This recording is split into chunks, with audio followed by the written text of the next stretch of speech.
문제가 1번과 2번이 다르지, 그죠? 그 이유는 뭐라 그랬어? 딴 이유 아무것도 없다 그랬어. 걔네들 문제 만들다 실패한 거야. 2번까지 가다가. 이런 경우도 있어. 그러니까 그러려니 하고 받아들여야 돼, 그지? 그러니까 편인 논술은 굉장히 성의 없이 만들어. 그러니까 그렇군 뭐 이러면서 보면 돼. 그 얘기는 뭐냐면은 얘네들도 또 약이 올라가지고 이 내용을 확장해서 또 낼 수가 있어, 그죠? 그래서 권위에 대해서 내가 선생님 쓴 책으로 기본적인 내용을 그때 한번 다시 보여줄게. 권위도 철학적으로 이렇게 풀어낼 수가 있어. 일단 읽어줄게. 개인이나 조직, 제도나 관념이 사회 속에서 일정한 역할을 담당하고 그 사회 구성원들에게 널리 인정되는 영향력을 지닐 경우 그 영향력을 권위라고 해. 선생님은 글을 쓸 때 항상 어떤 측면이 있니? 먼저 개념부터 딱 정리하고 정의를 내리지, 그지? 그러면 내용이 분명하게 보여, 그죠?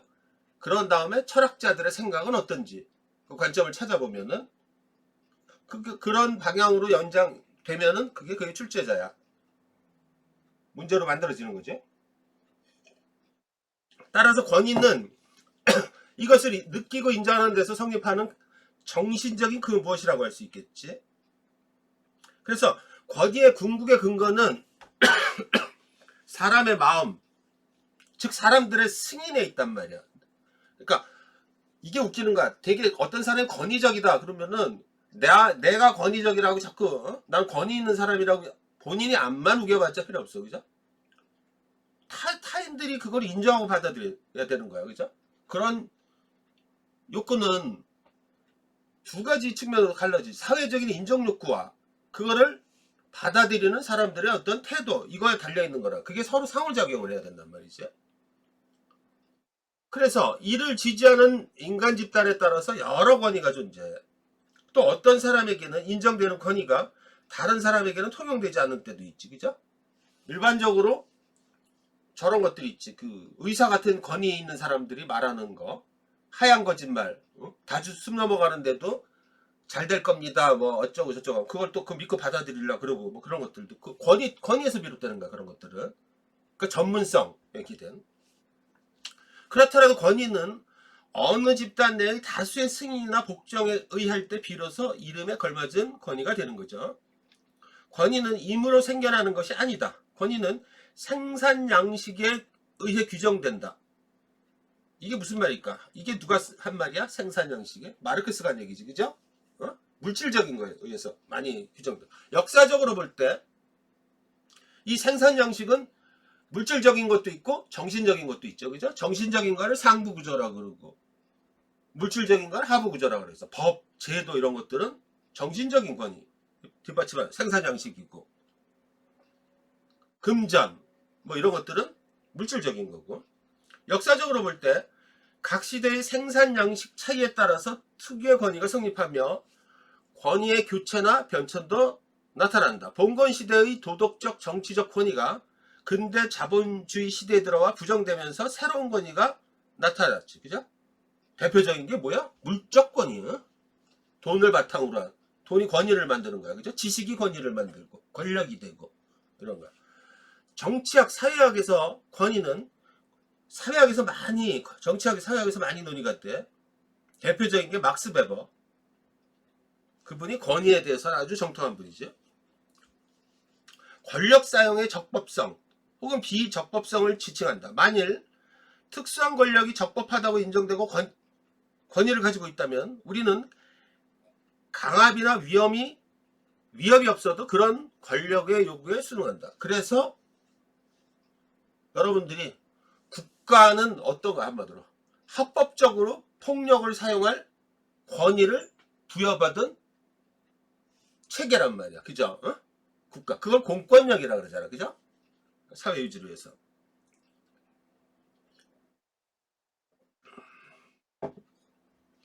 권력과 권위는 인간을 복종시키는 힘이며 위력이라는 의미에서 예로부터 흔히 동의어로 사용되어 왔으나 다르죠. 권력은 사람들이 그 정당성을 승인해야만 비로소 권위가 된다. 그래서 이 정당성 여부를 가지고 끊임없이 다툼이 일어나는 거예요. 권위는 정당성을 획득한 권력이라고 일컬어지는 까닭이 여기 있다는 거야. 정당성이라는 말 꼭 기억을 해. 그래서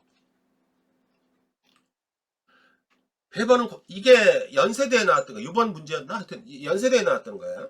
권위의 세 유형. 배번은 권력과 권위를 구분하여 설명했다. 그에 따르면 권력은 파워,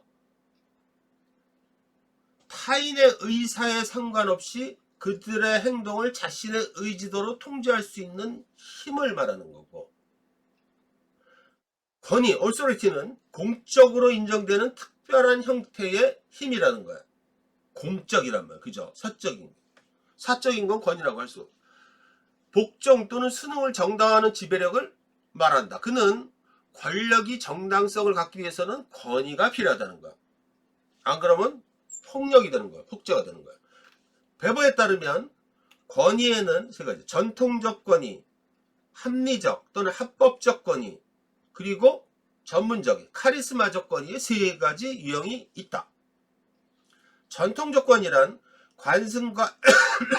관습과 제도, 법과 판례 등 장시간 인정되고 확립되어 온 권위란 말이야. 전통적 가치나 기성관념을 믿고서 이를 그대로 받아들여야 한다는 의미에서 권위를 의미한다. 그러니까 뭐 노인을 공경해야 된다, 뭐 이런 것들 있잖아. 그런 것들도 전통적 권위란 말이야. 그죠? 이게 잘못되면 꼰대라 그러잖아. 그죠? 여러분들이 꼰대라는 말이 들어갔을 때 벌써 뭐냐?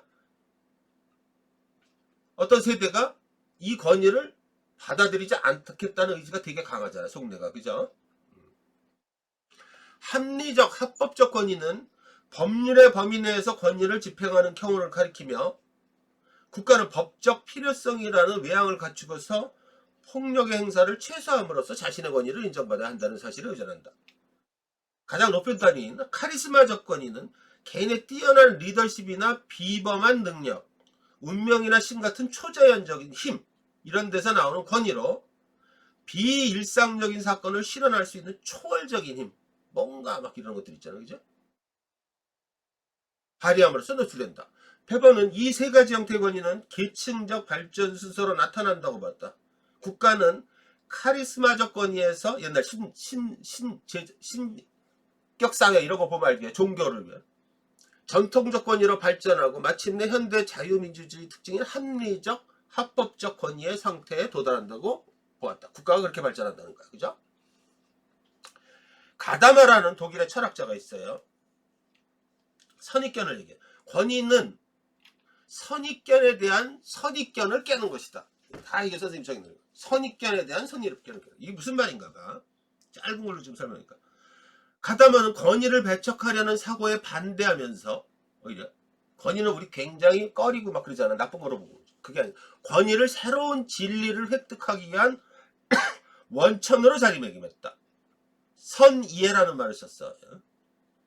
즉 우리가 이미 알고 있는 것을 선입견이라고 하여 우리가 올바르게 알고 있는 것으로서의 정당한 선입견이 존재한다고 주장했다. 그는 선입견의 정당성을 권위에서 찾았다. 권위는 이해의 조건이 선입견의 근원으로 작용한다고 보았다. 우리가 전문가의 주장을 귀담아 듣는 이유는 그들의 뛰어난 지식을 권위의 근원으로서 이해하고 받아들이기 때문입니다.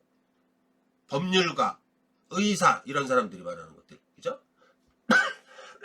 가다마에 따르면 권위는 전문가의 주장 같은 것이다. 그러므로 권위는 명령에 대한 맹목적인 복종이 아니다. 자발적 복종이라는 얘기야. 그죠?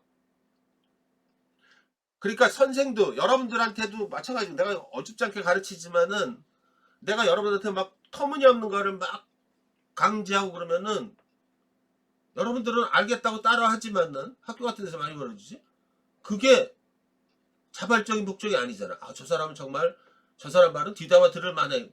저번에 그게 아니잖아. 그죠? 시키니까 하는 거고. 응? 권위는 우리 자신의 한계를 인식하는 한편 전문가가 우리보다 나은 지식을 가지고 있음을 인정하는 것이다. 그런 권위의 대표적인 형식이 전통이다. 전통은 낡았거나 시대에 뒤떨어진 게 아니며 따라서 전통 가운데는 우리가 이해한 것보다 나은 것이 있음을 인정하고 받아들일 필요가 있다. 무조건 거부하면 안 된단 말이야. 그죠? 꼰대 기질이라고 자꾸 우리 아들 녀석도 뭐라 나한테 막 비판해. 아빠 그렇게 말하면 학생들이 꼰대라고 안 해요. 뭐 어쩌고 저쩌고 막 그러고 그래요. 물론 근데 그 꼰대가 우리는 왜 이렇게 나쁜 쪽으로만 전용돼서 쓰고 있는지 모르겠어. 그치? 꼰대의 말도 귀담아 들을 필요가 있는 거잖아. 그죠? 좋은 부분은. 응? 가다면은 선입견은 우리가 권위와 전통을 받아들여 생겨난 것이라면서 이것을 부정적으로 보는 근대 철학의 고정관념을 깨뜨렸다는 거야. 알겠죠? 존 드위라고 실용주의 철학자 있죠? 교육에 대해 일가견이 있는 미국의 실용주의 철학자란 말이야. 이 사람은 권위는 조직화된 지성이래. 뒤는 19세기 자유주의 철학이 자유라는 명목하에 모든 형태의 권위를 거부하는 것을 막 그랬잖아. 그죠? 비판하면서 민주주의 사회에 적합한 권위 개념을 정립하고자 했다. 이를 위해 뒤는 민주주의 사회에서 필요한 권위와 자유에 대한 새로운 모델로 과학 분야에서의 조직화된 지성, 조직화된 지성이라는 말을 썼어. 제안하면서 이를 교육에 적용하고자 시도했다. 그에 따르면 교육적 권위는 어느 한 개인의 지배력이 아닌 사회적인 것으로, 사회적이라는 거야. 그죠?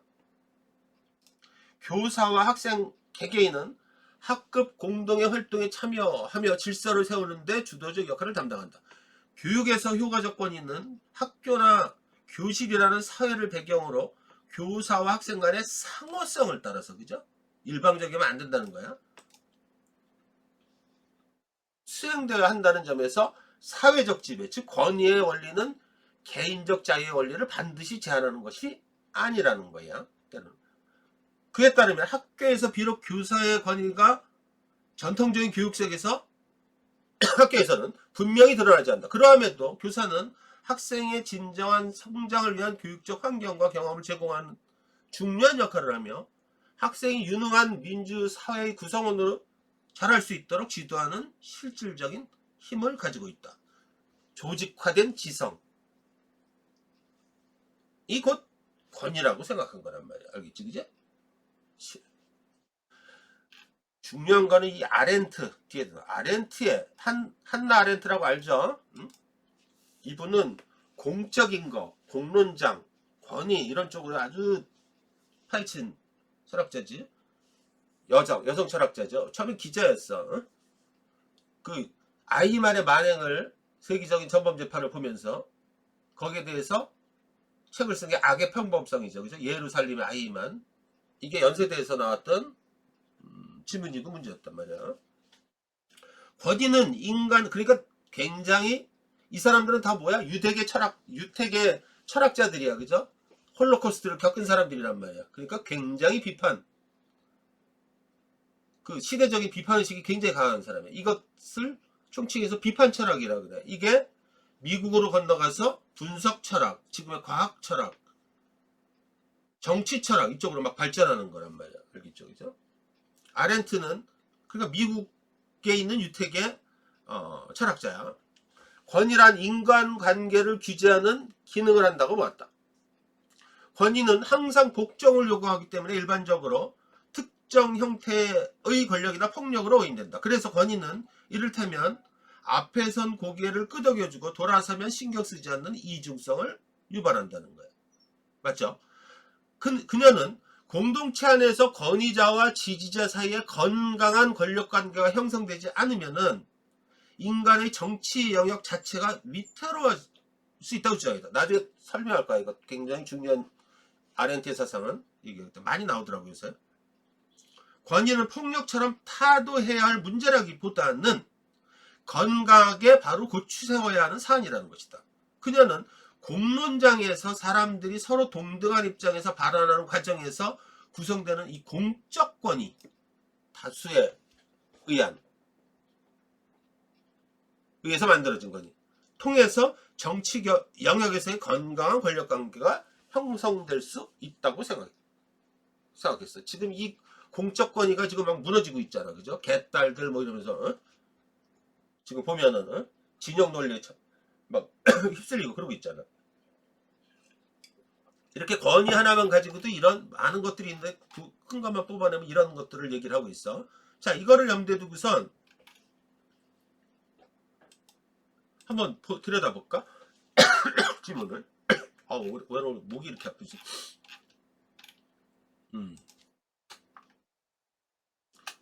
끝나고 내가 단톡방에다가 줄게. 어? 라와 마는 건의에 대한 글이 있다. 두 글의 차이점과 공통점을 서술하래. 비교하라 그래야 되는데 굳이 이렇게 얘기했어. 그럼 또 이유가 있겠지. 자, 보자. 건의에 대한 글이래.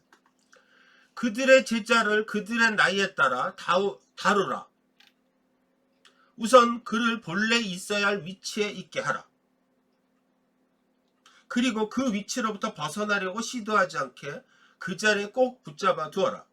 그렇게 하면 지혜가 무엇인가를 알기도 전보다 지혜가 가르쳐주는 가장 중요한 것을 실행하게 될 것이다. 여기까지 보면 아까 주의혜가 말하는 어떤 조직화된 지성 이런 것들도 막 떠오르지, 그죠? 일단은 여러 가지가. 결코 그에게 아무것도 명령하지 말아야 한다. 강제하지 말아야 한다. 그것이 무엇이든 절대로 명령하지 말라. 어린이에게 어떤 권위를 행사하려 하고 있다는 생각을 어린이들로 하여금 갖게 해서는 안 된다. 참 중요한 얘기지. 어린이로 하여금 단지 자기가 약하고 어른이 강하며 이 같은 상태로 말미암아 그가 필연적으로 그대에게 복종해야 한다는 사실을 알게 하라. 아, 저 사람 막 그 폭력적이고 강압적인 이런 게 아니라 자연스럽게 저 사람은 큰 바위 얼굴이고 큰 사람이 이거를 깨닫게, 어른은 그런 사람이구나, 이거를. 이 사실이 자연의 한 부분이라는 것을 어린이가 알게 하라. 이 사실을 어린이가 가르쳐주어 깨닫게 하라. 자연이 인간에게 강요하는 가혹한 멍해, 누구도 거스릴 수 없는 필연이라는 무거운 멍해가 그의 머리 위에 쓰여져 있음을 일찍부터 깨닫게 해라. 뭐를 하지 마라, 우린 계속 하지 마라 다 그런 얘기만 해, 그지? 그런데 이런 게 있어. 애가 하지 말라 그러는데 도대체 내가 왜 하지 말아야 되지, 이것도 모르고 막 그러는 경우가 있어, 그죠? 그 대답이 중요해. 근데 그 분위기를 다 보고 애가 사회성으로 사회관계를 보면, 아, 나는 저렇게 예를 들면 음식점에서 막 뛰면서 돌아다니면 안 되는구나, 어? 그거를 깨닫는 거야. 그게 사회화야, 사회성. 근데 그냥 가보면, 음식점 가보면 막 뛰어놀게 그냥 그대로 내버려두는 사람도, 부모도 있고, 막 하지 말라고 애를 쥐패듯이 하는 사람도 있고, 뭐 여러 가지가 있단 말이야, 그죠? 그러니까 사회화가 덜 된 거야, 이런 것들이. 이런 필연을 사물들 속에서 찾아보게 하되 결단코 사람들이 변덕 속에 보게 하지는 마라. 이게 가장 큰 문제야. 이게 있잖아, 이런 얘기 한번 하지만, 옛날에 우리 집사람하고 애들 어렸을 때 자주 싸우는 게, 가장 큰 게 뭐였냐면은, 엄마가 아빠가 미우니까 막 애들한테 그랬지만 일관성이 없어, 그죠? 이게 아니야. 어떨 때는 막 뭐 휴대폰 보는 게 아무 때나 보고 그러는 게 용인되다가 또 기분 나쁘면 막 뺏고, 그치? 그래, 애들은 언제 휴대폰을 보고 언제 보지 마, 이런 것들의 기준을 못 정하는 거야, 그죠? 그때 막 즉흥적으로, 물론 다 그런 게 아니죠. 이게 가장 안 좋은 거야. 내가 보면 그거부터 정해줘야 되거든. 이거는 절대 해서는 안 되는 거고, 그거를 몸소 체험하게 만들고, 그 기준이 흔들리면 안 되는 거야, 기준이. 어? 근데 그게 막 너무 즉흥적이고 그러잖아, 그죠? 그게 올바른 교육이 아니란 말이야. 대전에서 아이들을 가르치면서 그 똑똑한 애들, 그 어린 애들을 보지 않나? 그러면은 부모가 정말 강압적으로 애들이 그 어린 애들이 난 세상에 중학교 1학년 애가 미적분을 공부해. 아, 나 미쳐버리겠던가. 중학교 1학년 애가 말이 된다고 봐? 미적분 공부하고 뭐 난리도 아니야, 그 동네는. 그런데 처음에는 그게 너무나 이상했어. 거기 대전에 아주 유명한 데야, 거기 둔산동. 거기 다 부모들이 다 또 박사들이잖아, 카이스트 박사고. 그런데 거기서 하나의 어떤 현상을 보면, 부모들이 굉장히 옳거는 거 딱 정확한 사람들이야. 그 부모들이 그러니까 애들이 힘들어 따라오는 거야. 참 그 대단하다고 난 느낀 거야. 응? 많은 걸 봐. 그를 불인위적인 권위가 거역할 수 없는 절대적 권위. 여기 이거. 말하자면 칸트가 얘기하는 정언명령과 같은 것들. 하지 말아야 될 것들은 하지 말아야 되는 거. 거짓말을 하지 말라 이런 거. 당연하게 되는 것. 즉 자연 질서의 길이 되도록. 이게 칸트의 정언명령 같은 맥락이에요. 해서는 안 될 일도 그것을 강제하면 안 된다는 거예요. 자발적으로 알 수 있게 하라는 얘기지. 그지? 뭐야? 아이들에게 권위의 행사를 직접적으로 드러내서는 안 된다는 거야. 아이들에게 명령하여 권위를 행사해서도 안 된다는 거야. 아이들 스스로 권위에 복종할 수 있도록 만들어야 된다. 그것이 인간이 갖춰야 할 바람직한 태도이자 반드시 따라야 하는 보편 준칙. 칸트가 얘기하는 정언명령임을 가르쳐 깨닫게 해야 된다는 거야. 절대적인 권위는 그것을 행사하는 데 있어서 타자에 대한 그 어떤 강제도 용납하지 않는다는 이런 명제를 추론해야 돼. 그 어떤 강제도 용납하지 않는다. 중심 문장을 찾아서 그것을 명제의 물음으로 바꿔야 된다 그랬어요. 명제의 물음이란 뭐야? 그 중심 문장이 말하고자 하는 결론이라 그랬어. 그죠? 이 얘기를. 말을 보면 참 웃기지. 딱 지문 2개 주고 이거를 천자로 쓰라 그러면 환장하는 거죠. 그죠? 막 던지는 거야. 사람이 가지는 권위는 이성의 폭이나 종속이 아니다. 인정과 인식 행위에 궁극적으로 기초를 두고 있다. 여기서 인식과 판단과 통찰에 있어서 타인이 자신보다 우월하다는 생각, 그리하여 그의 판단이 자신이 판단보다 자신의 의겠죠. 낫다는 생각을 가진다. 누군가 권위를 주장하고자 한다면 그것은 획득되어야만 한다는 사실이에요. 스스로 획득돼야 된다는 말. 그죠?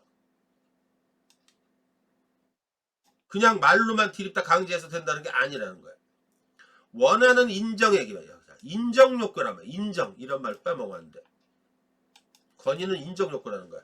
기인하여 사실의 한계로 의식하며 타인의 더 탁월한 통찰을 신뢰하려는 이성적 작용. 이런 말. 이성에 기반해서 인정 욕구. 기인한다. 권위의 의미가 이렇게 올바르게 이해될 때 그것은 명령에 대한 맹목적인 복종과는 아무런 관련이 없다. 이 부분은 라와 합치되는 부분이죠. 그죠? 그걸 찾아내야 돼. 권위를 인정하는 것은 권위라고 말하는 것이 비합리적이거나 또는 임의적인 것이 아니라는 것. 합리적이야. 합리적 권위 아까 얘기했잖아. 그것은 원칙상 참인 것으로 비춰질 수 있는 것이라는 믿음과 언제나 관련되어 있다. 권위는 권위를 얻고자 하는 사람이 내세워서는 안 된다는 거. 이게 되게 중요한 거죠. 그죠? 그렇게 되면은 권위주의자가 된다는 거예요. 여기서 많은 내용이 지금 들어가 있어요. 스스로 내세워서는 안 된다는 거예요. 그죠? 나 권위 있는 사람이야. 백날 해봤자. 그럼 그 사람이야말로 권위주의자지. 그러나 권위주의와 구분되는 것으로서, 그러니까 지금 권위주의와 지금 어떠한 논의점이 그걸 가지고 지금 둘을 또 볼 수가 있어. 차이를. 권위는 경우에 따라서는 반드시 필요한 것이다. 그 대표적인 경우가 학교에서 이루어지는 스승과 제자의 관계, 그리고 병원에서 이루어지는 의사와 환자의 관계. 이런 거 왜 아까 카리스마 조건이란 말이야. 그죠? 제자가 스승의 권위를 인정하지 않는 한 교육이 이루어질 수 없고, 막 학생이 선생을 보고 개새끼라 그러면 그게 말이 되냐고. 그죠? 그 사이에서 어떤 권위가 이루어져? 환자가 의사의 권위를 인정하지 않나 치료가 이루어질 수 없다. 여기서 권위는 상대방이 나보다 어떤 점에서 분명히 탁월하다는 걸 인정하는 데서 인정이란 말이 굉장히 중요한 거야.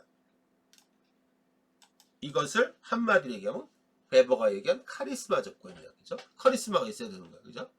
전문성이. 여기서 우리의 관심을 끄는 것은 의사들이 누리는 권위다. 의사의 권위에 사람들의 신념은 병원에서 교수를 찾는 데에서 잘 드러난다. 사람들의 마음 밑바닥에는 권위를 가진 지위나 명령을 내릴 수 있는 권위가 아니라 전혀 다른 종류의 기대가 있다는 거야. 전혀 다른 종류. 이게 뭐? 기대가. 이게 뭘까? 저거 이런 거예요. 그것은 뛰어난 지식에 대한 기대이고 전문성에 대한 기대이고 그 지식으로 고통받는 환자를 도울 수 있는 능력에 대한 지식에 대한 기대와 지식에 대한 기대와 능력에 대한 기대치. 이거 스스로 내세운다고 나오는 거 아니지, 그죠? 어? 어렵지 참. 그러니까 이게 요약이라고보다 정리하면 이런 거야. 권위는 타인의 지적 우월성과 판단의 탁월함을 인식하고 인정하는 통찰력에서 나온다. 권위에 대한 인정은 그것이 원칙상 참이라고 받아들이는 합리적이고 필연적인 믿음에서 비롯되는 것이기에 권위는 명령에 대한 맹목적 복종과는 관련이 없다. 권위를 얻고자 하는 사람이 스스로 권위를 내세우면 권위주의자가 된다. 의사와 환자 관계처럼 때에 따라서는 개인 스스로 권위주의자가 되어 권위를 내세울 수 있지만 이것 역시 상대방이 나보다 지식이나 능력 면에서 탁월하다는 것을 당연히 인정할 때가 나는 거야. 이런 부분을 가지고 얘기를 해야 돼. 일단 선생님 답안을 내가 예시 답안을 쓴 걸 읽어준다면 보여줄게. 권위는 타인의 영향력을 인정하고 받아들이며 따르게 하는 정신작용이라는 거. 사람들이 이것을 따르는 것이 정당하다고 합의한 내면의 강쟁력이야. 그죠? 그런 걸 따지면. 그리고 자발적 복종을 정당화하는 지배력이라고 할 수 있겠지. 그죠? 얘를 선생님이 지금 두 개로 썼네. 하나는 막스 베버가 이걸 딱 보면 막스 베버 얘기를 가지고 하나 살핀 거고 다른 거는 그 성격 이런 걸 가지고 본 거야. 일단 둘을 다 보자. 이것을 베버의 관점을 중심으로 살필 때 다음 절 같은 차이를 보인다. 먼저 권위의 성격을 놓고 살필 때 성격을 비교하라. 라는 전통적 권위를 일컬으며 많은 합리적 권위라 할 수 있다. 그런데 이제 카리스마하고 어떤 관련 이 부분이 이제 복잡한 거죠. 계속 봐. 라의 권위는 역사와 인륜에 의해 확립된 전통과 관습에 기초하며 어른이 아이들에게 행사하는 권위로서의 가부장적 권위가 대표적인 거죠. 전통적 권위는 이를 직접적으로 드러내면서 행동을 명령하거나 강제하기보다는 개인 스스로 알아서 권위에 복종할 수 있도록 이끄는 특성이 있다. 한편 마의 권위는 사람들이 특정 개인이 지닌 지식 및 능력의 탁월성을 합리적, 의식적으로 인식하고 인정하는 태도에서 나온다. 권위에 대한 인정은 그것이 원칙상 참이라고 인정하는 합리적이고 필연적인 믿음에서 비롯되는 것이기에 권위는 명령에 대한 맹목적 복종과는 아무런 관련이 없다. 다음으로 권위 행사에 따른 지배의 내적 정당화, 즉 정당성의 근거를 놓고 볼 때 이 부분은 꼭 끄집어낼 수 있는 능력을 가져야 돼. 라는 이것이 사회 내에서 통용되는 보편 준칙을 따르는 것에서 비롯된다고 보는 반면에 많은 인간의 뛰어난 이성 능력에서 나온다고 인식한다.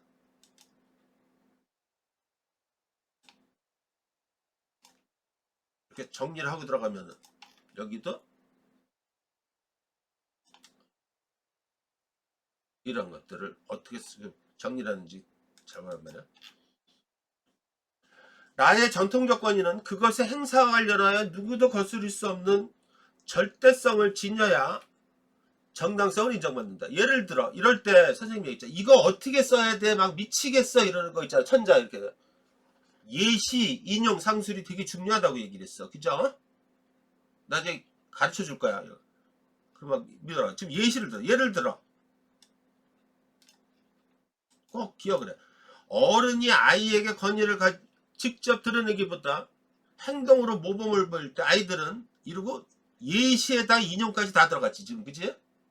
어른의 말씀은 옳은 것이기에 따라야 한다라는 신성한 믿음에 기초하여 권위에 자발적으로 복종하게 된다. 이런 거 잘 어떻게 쓸지 모르게 써먹어야 돼. 알겠지? 예시, 인용, 상세 이런 통해서 논증을 강화시키는 거야. 확장하는 거야. 한편 마의 합리적 권위는 사람들이 타인의 지적 우월성과 판단의 탁월함을 인식하고 받아들일 때 그 정당성이 인정된다. 그렇더라도 자 여기서 지금 합리적 권위와 권위자는 구분되어야 한다는 내용 있잖아. 개인이 스스로 권위를 내세우면 권위주의자가 되어 자신의 비일상적인 천부적 자질이 만들어내는 편견을 되며 카리스마적 권위로 인식하게 된다. 그렇게 되면 그것은 권위가 아닌 권력으로 변질이 된다는 거야. 그죠? 권력. 여기까지 나올 수가 없겠지만 의사와 환자의 관계처럼 경우에 따라서는 개인 스스로 권위주의자가 되어야 하는 경우도 있지만 이 역시 상대방으로부터 지식이나 능력 면에서 탁월하다는 것을 인정받을 때 가능하다.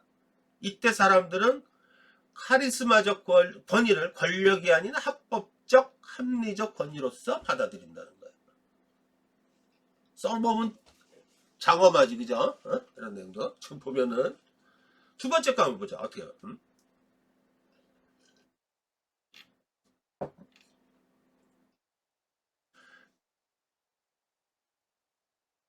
여기서 보면은 아까도 봐. 자 여기만 다시 한번 볼게.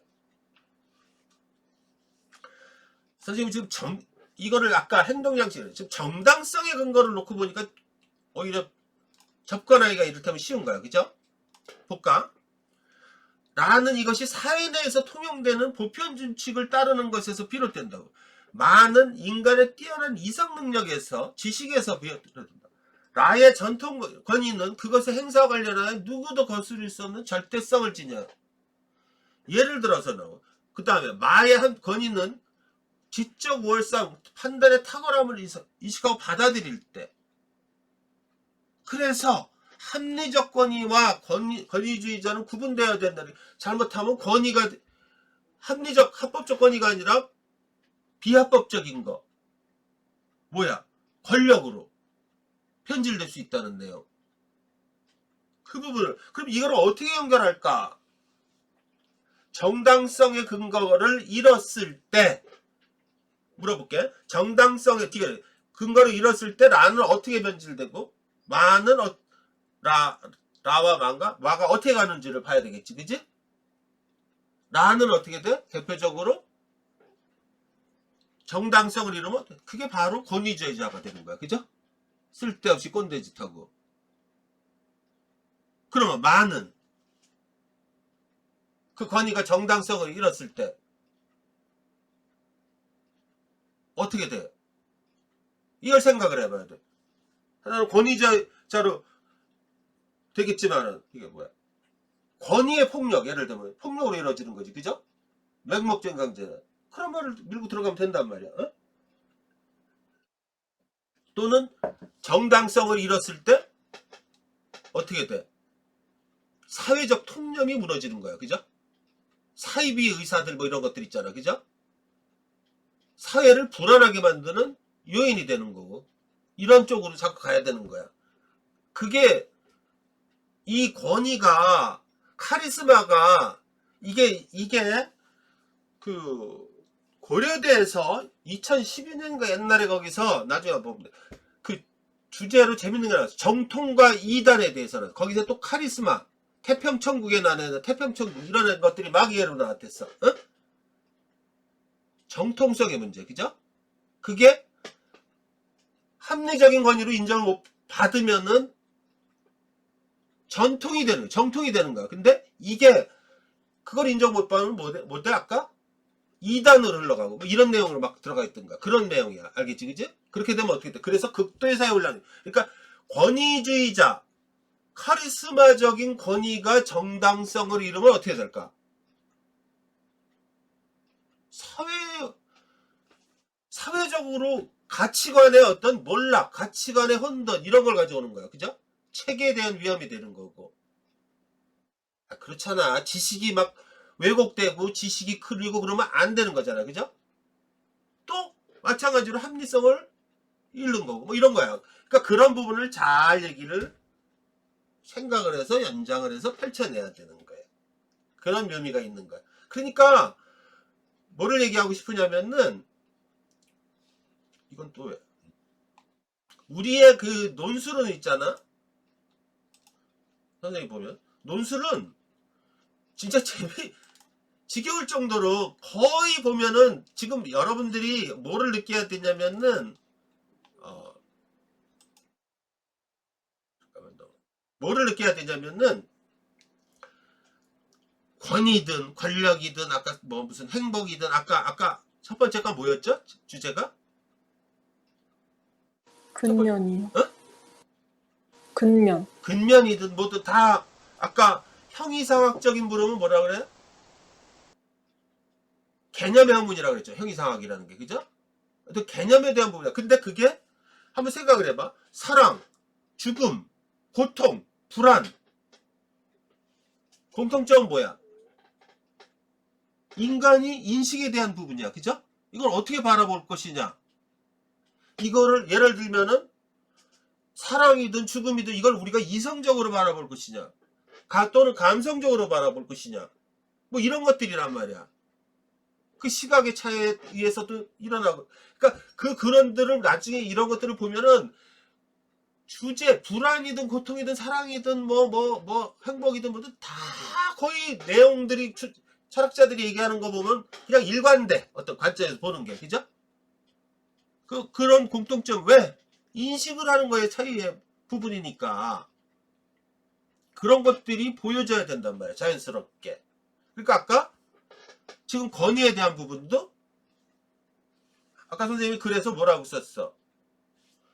이 권위를 제대로 하면 권위와 권력의 관계 불가능. 이 차이점을 알고 있으면 굉장히 좋은 거야. 그죠? 권력이라는 게. 아까 왜 그래? 뭐 자발적인 복종 어쩌고저쩌고 막 그런 말들 나오잖아. 그죠? 권력이라는 게 뭐냐 이거야. 합법적인 공권력이란 말이야. 그죠? 근데 이게 잘못 사용되면은 어찌 보면 의사의 백색 거짓말 의사의 그것도 합법적인 어떤 권위야. 그죠? 근데 이게 잘못되면은 누굴 믿고 따라 굉장히 가치관의 혼란. 그러니까 그런 말에서 같이 이런 말들도 막 하는 거고. 아까 그러면 라 같은 경우 보면 전통적 권위가 무너지고 세대 갈등 이런 말들 자연스럽게 툭툭 밀어넣는 거야. 알겠지 그지? 했잖아. 세대 간의 어떤 문제가 되고 이걸 또 고려대에서는 이전에 세대 갈등이 아니라 세대 전쟁이라는 주제를 갖다가 또 문제를 내고 그랬었어. 다 연결돼. 그지? 다 보면은 따져보면 차근차근 따져보면은 그 자체가 아무튼 아까 그래서 보면은 오늘 끊고 여러분들이 뭐를 고민해야 되죠? 마의 글에서 권위주의자로 변질된다. 이게 무슨 의미인지 이거 반드시 이거 내가 어떻게 풀어야 되나 그리고 이걸 어떻게 그래서 녹아들어야 되냐 이걸 공통적인 거를 묶어서도 생각을 할 것이냐 차이점으로 부각해서도 볼 것이냐 아마 그 부분을 주저리 예시를 달든 뭐 여기서 확 갈리는 거야. 알겠지 그지? 왜? 나머지 부분으로 거의 비슷해진단 말이야. 그죠? 그러니까 그런 밑밥들이 다 있어. 여러분들이 이 글을 쓸 때 어떻게 하고 썼는지 한번 생각을 해보란 말이야. 그죠? 선생님처럼 깊게 그걸 들여다보지 않았을 거라고. 물론 생각을 해봤겠지만. 그죠? 그래서 그 차이였단 말이야. 근데 누가 봐도 그 내용이 들어갈 이유도 없는데 그게 막 들어가 있단 말이야. 그죠? 쓰임새 없는 지문은 없다 그랬지. 그러니까 그게 들어갔으면 분명히 뭔가 이유가 있기 때문에 들어간 거야. 그죠? 말이 돼도 말이야. 툭 던지고 너는 어떻게 생각하냐 한번 만들어봐. 근데 그거를 그럴싸하게 표현하는 애들이 있단 말이야. 야, 얘 대단한 애네. 이게 합격하는 거야. 알겠지? 절대로 피하지 말란 말이야. 절대로. 그러니까 있는 얘기만 하나만 한 얘기 다 여러분들 봐봐. 합격 답안에 근접한다 그러면 아까 같은 걸 보면은 기본적인 거는 다 비슷하단 말이야. 그죠? 어죽이떠진 걸 말고 그지? 그러면은 거기서 어떻게 차이나? 아까 수민 양이 앞에 얼마나 잘 쓴 글인데 뒤에서 그 부분을 자연스럽게 갖고 왔으면 볼 것도 없는 거야. 알겠지? 그지? 그거야 그거. 그게 누누하게 얘기하잖아. 그런 부분들을 놓치면 안 되는 거야. 놓치면은. 그래서 아까 막스 베버의 그 얘기도 해준 거고 막 그런 거란 말이야. 그치? 이런 것들이 생각을 해야 되는 이런 것도 없이 그냥 단순하게 아까 너무나 내가 이거 어떡하지 얘네들 그랬던 거란 말이야. 적어도 여러분들이 들여다보는 데가 우리나라에서 최고의 대학이야. 그죠? 그 대학의 대학 교수들, 평가자들은 그 대학 자기네 수준에 맞게 답해주기를 기대하는 거야. 그죠? 근데 저급하게 하면 어떻게 돼? 답답한 거야. 그게. 왜 이러지 얘네들이? 뭐 이러는 거란 말이야. 그리고 그게 문제 안에 지문 안에 들어가 있는데 그걸 안 읽어줘. 그 답답한 거지. 그죠? 그걸 보란 말이야. 알겠죠? 어? 자, 그런 면들을 잘 들여다봐. 응? 자, 여기까지 하고 질문. 목 아파. 다음 시간에는